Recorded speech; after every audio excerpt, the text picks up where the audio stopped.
राष्ट्रीय लोक नीति पार्टी का सरकार को अल्टीमेटम, बागवानों की समस्याओं को जल्द ना सुलझाया तो बागवानों के साथ सड़कों पर होगा आंदोलन। लंबे समय बाद कोरोना के दैनिक मामलों में भारी कमी, बीते 24 घंटे में 290 लोगों ने दम भी तोड़ा। करनाल में किसान महापंचायत, 4 जिलों में इंटरनेट मोबाइल सर्विस बंद, किसान नेता दे रहे भड़काऊ बयान।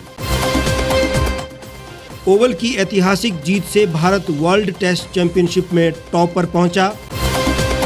रात के अंधेरे में तालिबान पर आसमान से गिरे बम, पंजशीर में भारी नुकसान की खबर। और नगर निगम शिमला के वार्ड सब्जी मंडी में गंदगी का आलम, लोगों ने कहा नहीं ले रहा कोई भी हमारी सुध।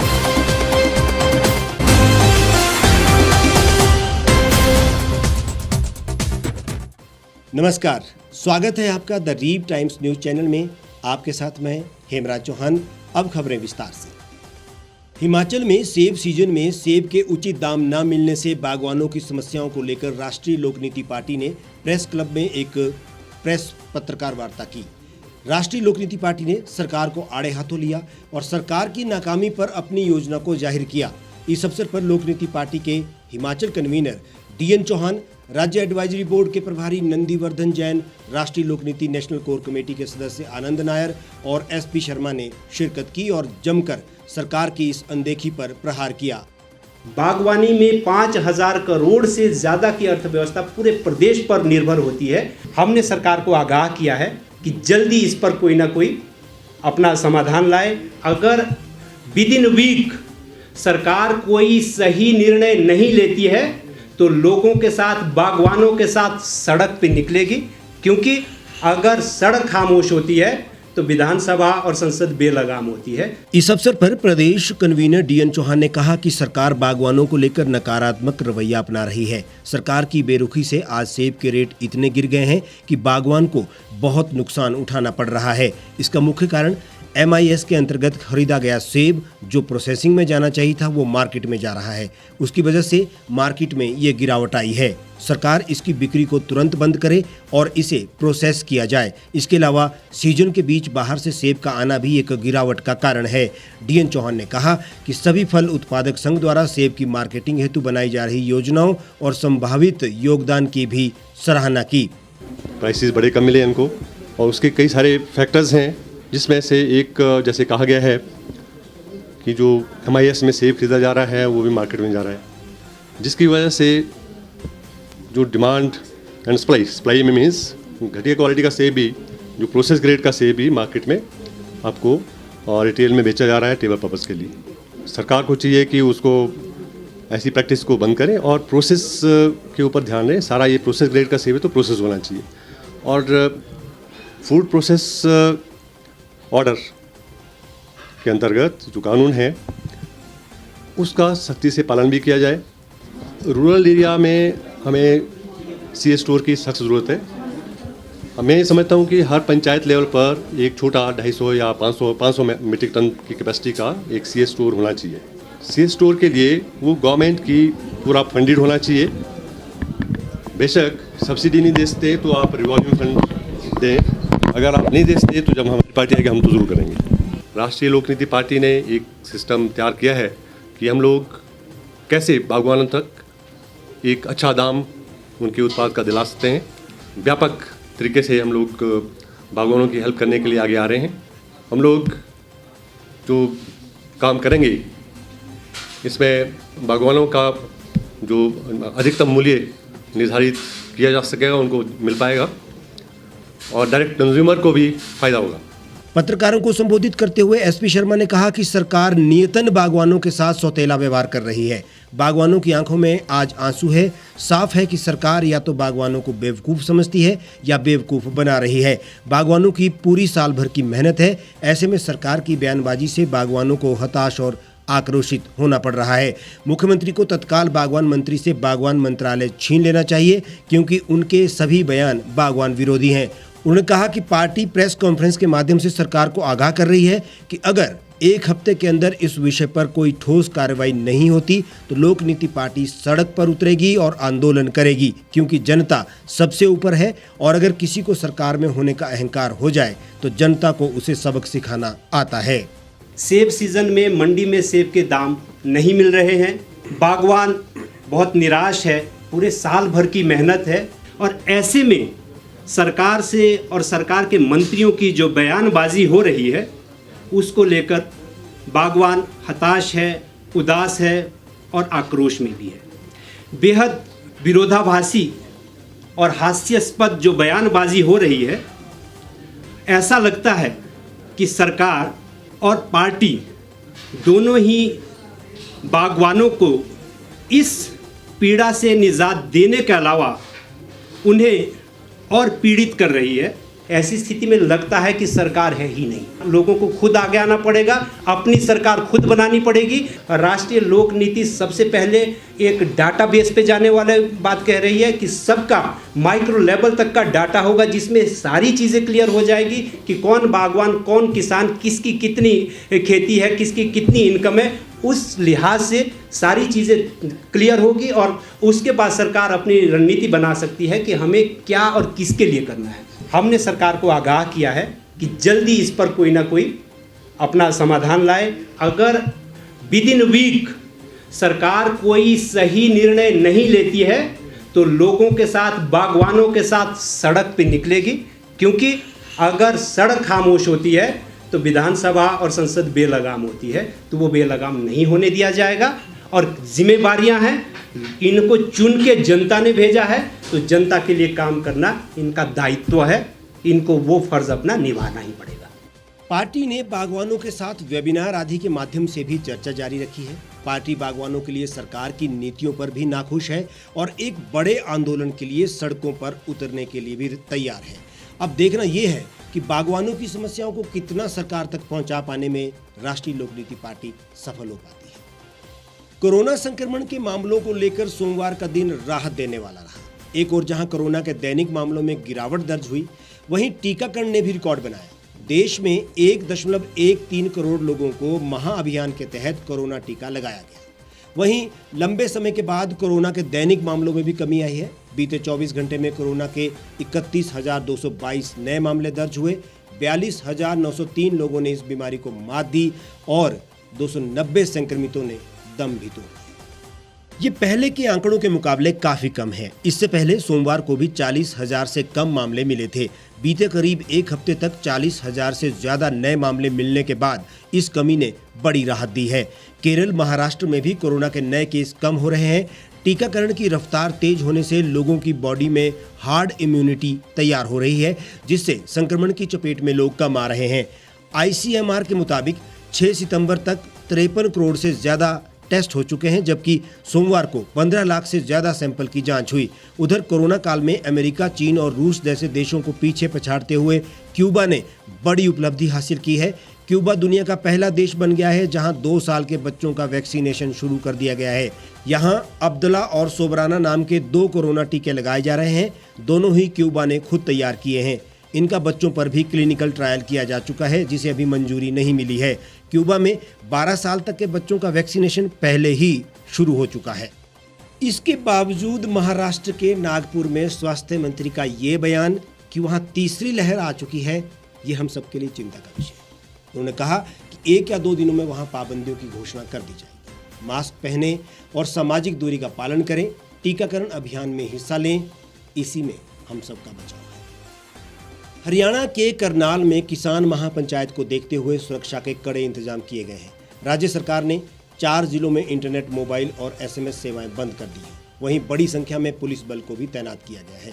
उधर महापंचायत से पहले किसान नेता गुरनाम चढ़ूनी ने भड़काऊ बयान दिया है। उन्होंने कहा कि किसान ट्रैक्टर लेकर निकलें और नाके को तोड़ दें। इसके साथ ही उन्होंने किसानों से उपद्रव न करने की भी साथ में अपील कर डाली। उधर हरियाणा के गृह मंत्री अनिल विज ने कहा कि किसान शांतिपूर्ण तरीके से अपना आंदोलन करें। विज ने कहा कि सुरक्षा के पुख्ता इंतजाम किए गए हैं, पर्याप्त फोर्स को तैनात किया गया है। उन्होंने बताया कि कुछ रूट को डाइवर्ट किया गया। करनाल जिले में मोबाइल इंटरनेट सेवाएं सोमवार दोपहर 12:30 से बंद है और इन्हें आज मध्य रात्रि तक बंद रखा जाएगा। अपनी अपनी बात कहने और प्रदर्शन करने का अधिकार है। किसान भाई भी कर रहे हैं तो करें, लेकिन शांतिपूर्वक तरीके से। आम आदमी की जो स्वतंत्रता है वो प्रभावित नहीं होनी चाहिए। हमने सारे इंतजाम किए हैं, लोगों की सुविधा के लिए कुछ रास्ते डाइवर्ट भी हमने किए हैं और सफिशिएंट मात्रा में वहाँ पर हमने फोर्स भी लगाई है।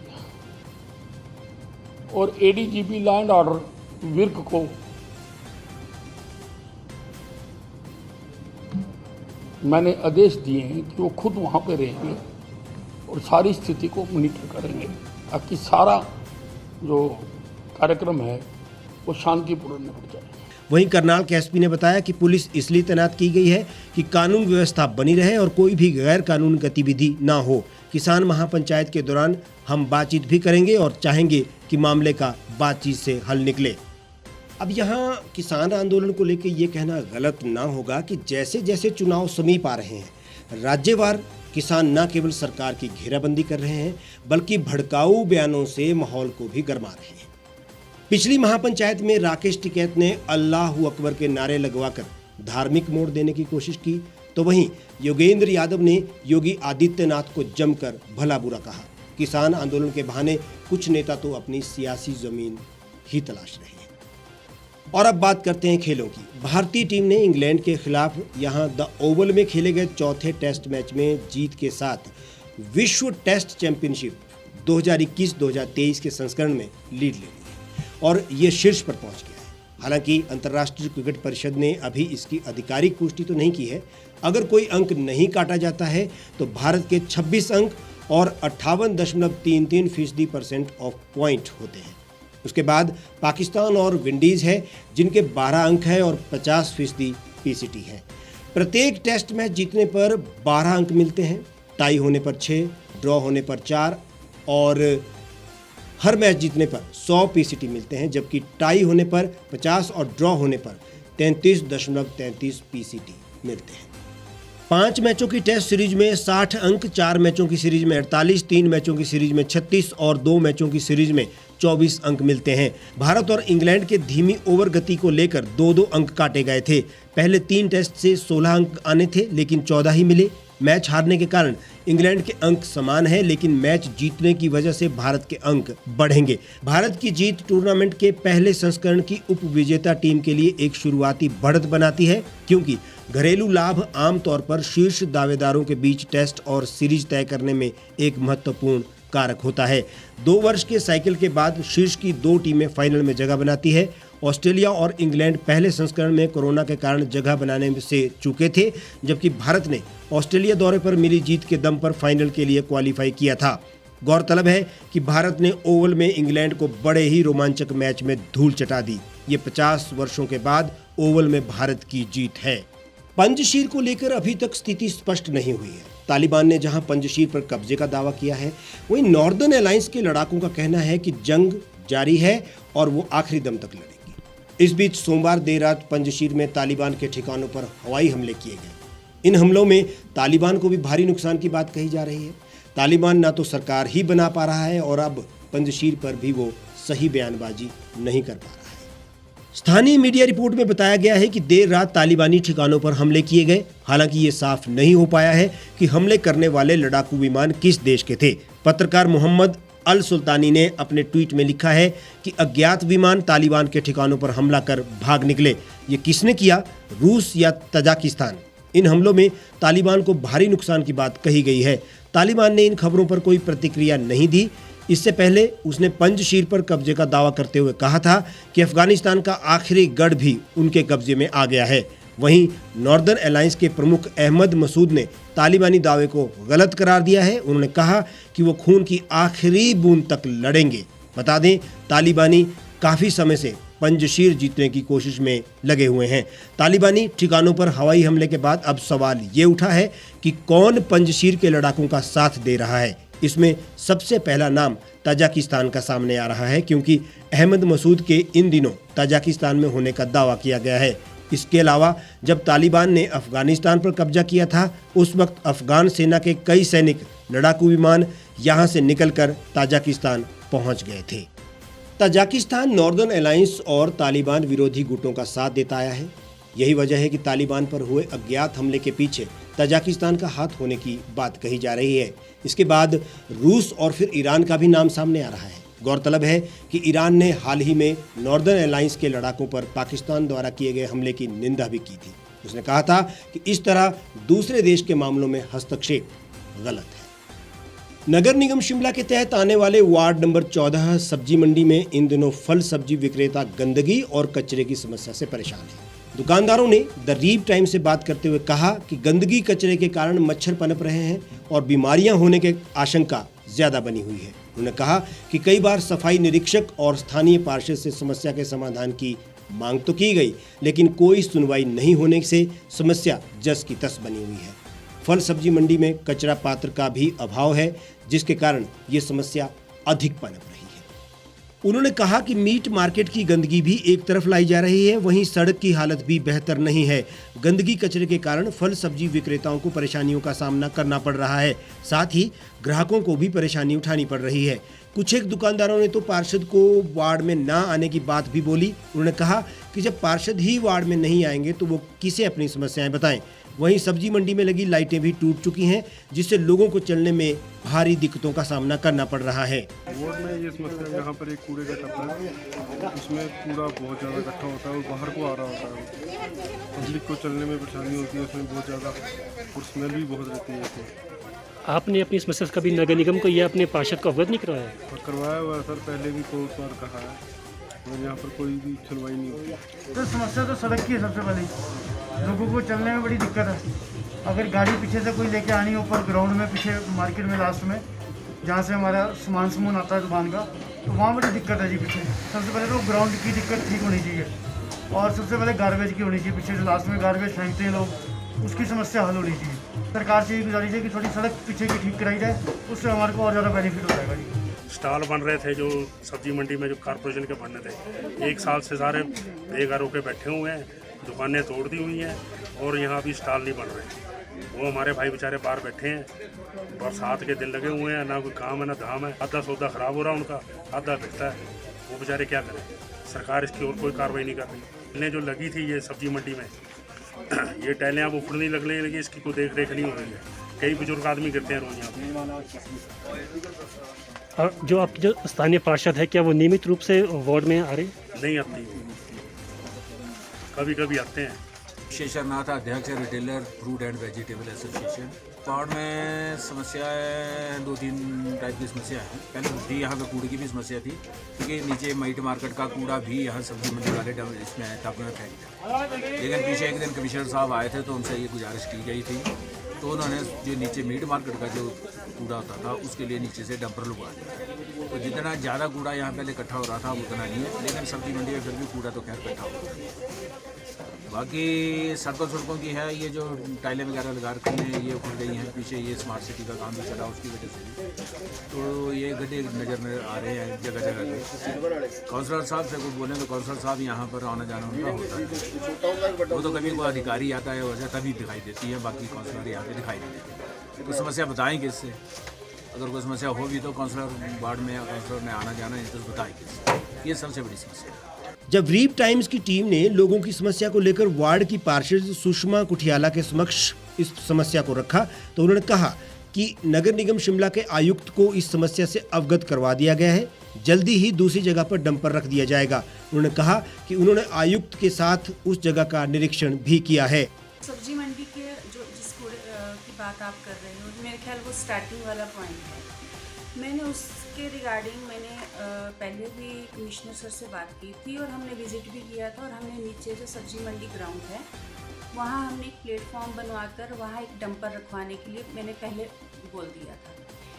और मैंने कमिश्नर से बाद में भी बात हुई थी, उन्होंने बोला था कि हम डंपर रखवा देंगे, और मेरे ख्याल में वहाँ गाड़ियाँ शायद पार्क होनी शुरू हो गई हैं। मैंने कल भी कमिश्नर सर को बोला है, तो वो बोल रहे थे कि हम वहाँ डंपर एक रखवा देते हैं, और जो भी है सब्जी मंडी का मीट मार्केट का कूड़ा उस साइड हम अलग कर देंगे, और इस साइड जो है सब्जी का जो वेस्ट है वो रहेगा। सब्जी मंडी शिमला में वैसे ही एक छोटी जगह है और दूर दूर से सब्जी फलों की बिक्री यहाँ पर होती है। इसके साथ ही मीट मार्केट है। गंदगी के कारण यहाँ कभी भी कोई भी बीमारी पनप सकती है। नगर निगम को ये दिखता भी है, लेकिन इसके लिए समाधान बयानबाजी में कहीं गुमसा हो जाता है। हमारे आज के इस बुलेटिन में फिलहाल इतना ही। आप देश और दुनिया की तमाम खबरों के लिए हमारे साथ बने रहिए और देखते रहिए द रीव टाइम्स।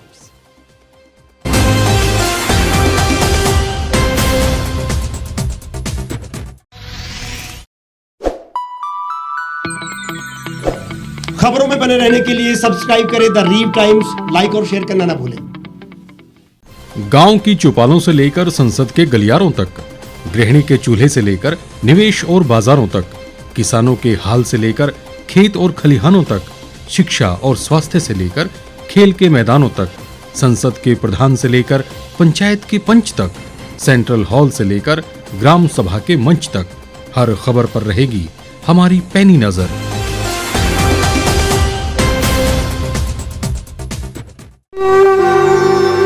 भारतवर्ष, जिसे आप दशकों से सुनते आए हैं कि सोने की चिड़िया थी।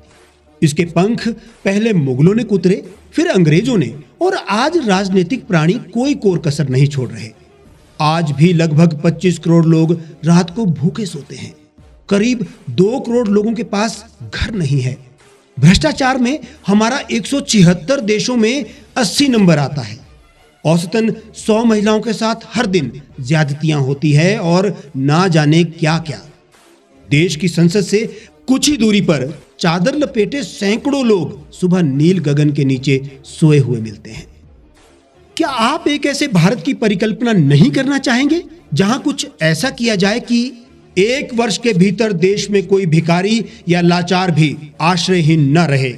लोगों को सभी सरकारी सेवाएं घर द्वार पर ही प्रदान की जाएं ताकि दफ्तर या कर्मचारी के चक्कर ना काटने पड़े। भ्रष्टाचार जड़ से समाप्त हो जाएगा। सेवा प्रदाताओं की पब्लिक रेटिंग यानी जनाकलन और तकनीक द्वारा अपराधों का शून्यकरण किया जाए। स्वास्थ्य और आधारभूत शिक्षा सभी के लिए समान गुणवत्ता के साथ निःशुल्क प्राप्त हो, और भी बहुत कुछ। यदि आप इस पवित्र राष्ट्र निर्माण यज्ञ का हिस्सा बनना चाहते हैं तो आज ही राष्ट्रीय लोक नीति पार्टी से जुड़ें। अब देश राजनीति से नहीं, लोक नीति से चलेगा। विजिट करें वेबसाइट rashtriyalokniti.org।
एक छत के नीचे सुविधाओं का अब उठाएं लाभ।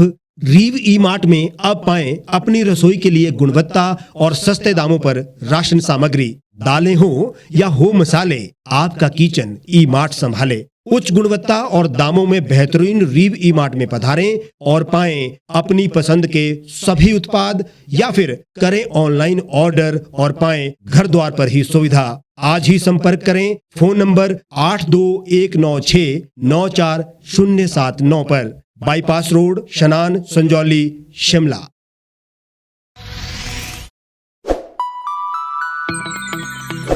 लेटेस्ट खबरों के लिए आप यूं ही देखते रहिए द रीव टाइम्स।